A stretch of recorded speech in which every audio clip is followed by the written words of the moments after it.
आप देख रहे हैं हमारा YouTube चैनल दी सच्चा भारत और आज के इस बुलेटिन में आपका स्वागत है। डेड बॉडी मिली है और अब यहाँ से एफएसएल टीम को बुलाया गया है और डेड बॉडी हॉस्पिटल शिफ्ट कर रहे हैं और बाकी की जांच जारी है। मामला ये अभी मतलब लड़की के बाप ने बताया कि मैंने अपनी लड़की को मार दिया है और कुछ दिन पहले इस बच्चे की शादी हुई थी। उसके बाद जिसके साथ रहना चाहती थी उसके साथ ही लड़की चली गई थी और अभी इसकी तलाश भी हमारी चल रही थी और आज लगभग 2-3 बजे के आसपास इसका जो इस लड़की के जो फादर है वो हमारे महिला थाने पहुंचा और उसने बताया कि मैंने अपनी लड़की को मार दिया है, जिसके बाद आगे की कार्रवाई जारी। चित्तौड़गढ़ जिले के बड़ी सादड़ी थाना क्षेत्र से एक हृदय विदारक घटना सामने आई है।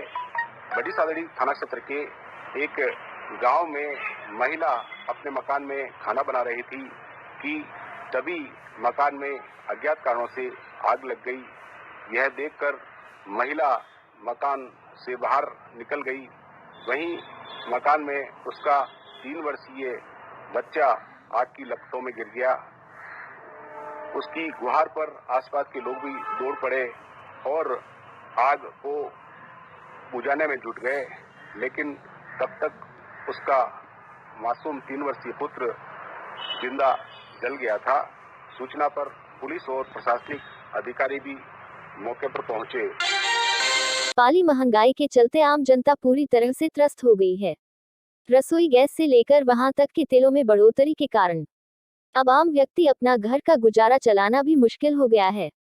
केंद्र सरकार द्वारा दिनों दिन बढ़ती महंगाई के विरोध को लेकर शुक्रवार को कांग्रेस जिला अध्यक्ष रेखा परिहार के नेतृत्व में महिलाओं ने कांग्रेस कार्यालय होकर इस महंगाई के प्रति अपना आक्रोश व्यक्त किया। इसके बाद हाथों में तख्तियां एवं गैस की टंकी लिए हुए रैली के रूप में जिला कलेक्टर कार्यालय पहुंचे, जहां कलेक्टर कार्यालय के बाहर बैठकर अपना विरोध प्रदर्शन किया।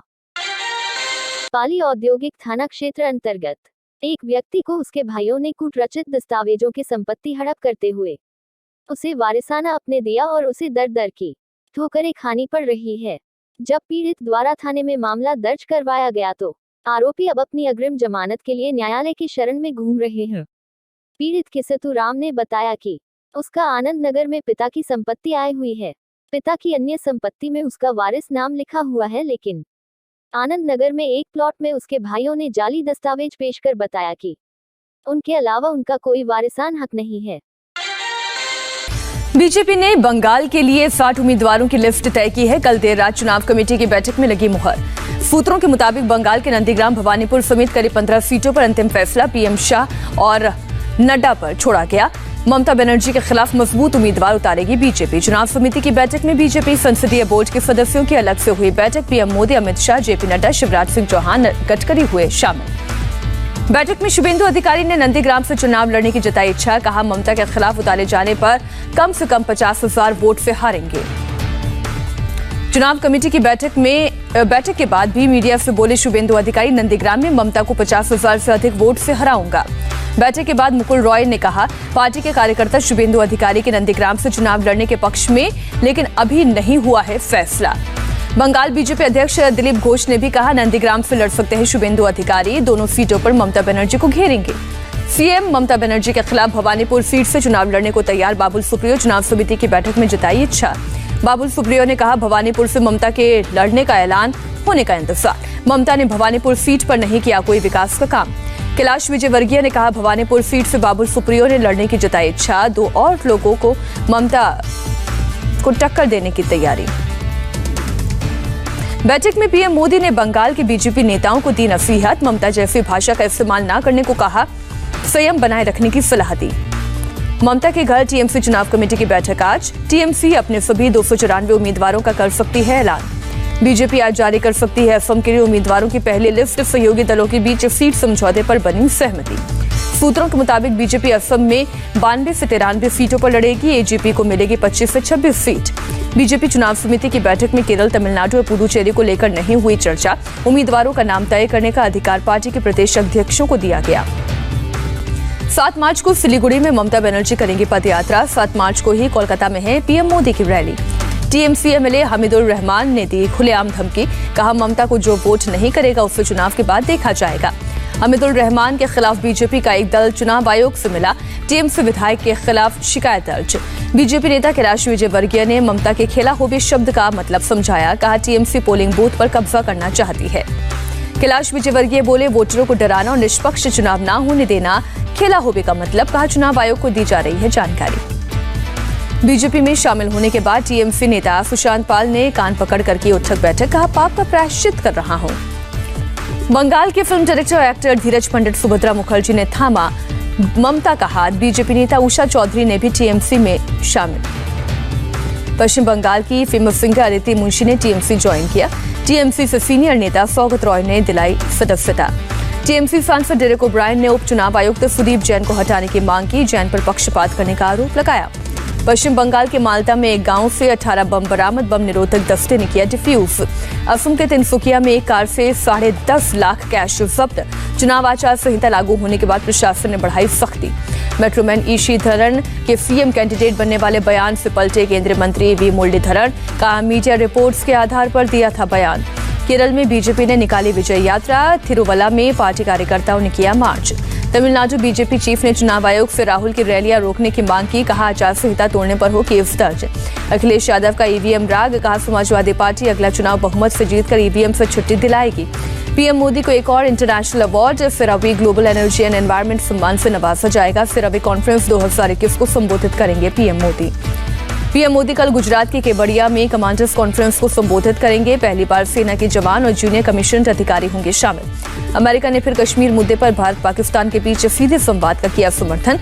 एलओसी पार घुसपैठ करने वाले आतंकवादियों की निंदा की। क्वांट टैलेंट मैनेजमेंट कंपनी के दफ्तर में आयकर विभाग की कार्रवाई जारी, रात भर करीब 10 अधिकारी सर्च ऑपरेशन में जुटे रहे। आईटी डिपार्टमेंट को 350 करोड़ की टैक्स गड़बड़ी का पता चला। इनकम टैक्स और शेयर के मामले में है हेराफेरी। तापसी पन्नू के नाम पर 5 करोड़ की कैश रिसीट रिकवर, टैक्स में गड़बड़ी के और सबूत भी मिले। आज देश भर की मस्जिदों में बेटियों के हक में उठेगी आवाज। मुस्लिम धर्मगुरु मस्जिदों से दहेज के खिलाफ आवाज करेंगे बुलंद। दहेज की मांग से परेशान आयशा ने अहमदाबाद में नदी में कूद कर दी थी जान। हरियाणा में ऐतिहासिक फैसला, 50,000 से कम वेतन वाले रोजगार में 75% नौकरी राज्य के युवकों को मिलेगी। हर 4 में से 3 निजी नौकरी हरियाणा के लोगों को मिलेगी। बिहार में बैंक डकैती पर सियासत तेज, आरजेडी और कांग्रेस के नेताओं ने नीतीश सरकार पर बोला हमला। नवादा, समस्तीपुर, मोतिहारी और बेगूसराय में हुई वारदात। बाड़मेर सहित प्रदेश के कई जिलों में अलग अलग नामों से क्रेडिट सोसाइटी खोलकर निवेशकों को लालच देकर 400 करोड़ रुपए की ठगी के 5 साल पुराने मामले में बाड़मेर पुलिस ने आरोपी दीपिका अरोड़ा को गिरफ्तार करने की सफलता लगी। संबंधित प्रकरण था जो चौटन थाने में वर्ष 2017 से पेंडिंग था, तो उसमें कुछ मुलजिम पहले गिरफ्तार हो गए थे। रेंज स्तर पर एक टीम का गठन किया था आईसाक के निर्देश में, तो वो टीम हरियाणा गई थी और उसमें से एक आरोपिया को लेकर आई जिसका नाम दीपिका अरोड़ा है। उसके हस्बैंड पहले ही गिरफ्तार हो चुके हैं और 4 प्रकरण है जो हाईकोर्ट के आदेशानुसार एडिशनल एसपी बाड़मेर द्वारा अनुसंधान किया जा रहा है। तो उस प्रकरण में उस दीपिका अरोड़ा को गिरफ्तार किया गया। दरअसल बाड़मेर सहित प्रदेश के कई जिलों में अलग अलग नामों से क्रेडिट सोसाइटी खोलकर करीब 400 करोड़ रुपए निवेशकों से ठगी की गई थी, जिसको लेकर अलग अलग पुलिस थानों में वर्ष 2016-17 में 32 एफआईआर दर्ज हुई। हाई कोर्ट ने मामले में विशेष एसआईटी गठित कर सरकार को जांच करने के आदेश दिए थे। इसके बावजूद 5 साल बीत गए, लेकिन हाई कोर्ट के आदेशों की पालना नहीं हुई। वहीं निवेशकों के साथ 400 करोड़ रुपए की ठगी कर फरार हुए 20 से ज्यादा नामजद आरोपियों से कुछ भी बरामद नहीं कर पाई है पुलिस। वहीं पुलिस ने सी मैक्स कंपनी के डायरेक्टर दीपक अरोड़ा की पत्नी दीपिका अरोड़ा को गिरफ्तार किया है। अजमेर जीआरपी थाना पुलिस ने एक व्यक्ति को डोडा पोस्ट के साथ रेलवे स्टेशन पर गिरफ्तार किया है। वहीं मामले की जानकारी देते हुए जीआरपी थाना प्रभारी सुशीला बिश्नोई ने बताया कि इंस्पेक्टर मदन सिंह ने गत रात्रि मील गेट हिसार निवासी टिक चंदानी को 4 किलो 900 ग्राम डोडा पोस्ट के साथ गिरफ्तार किया है।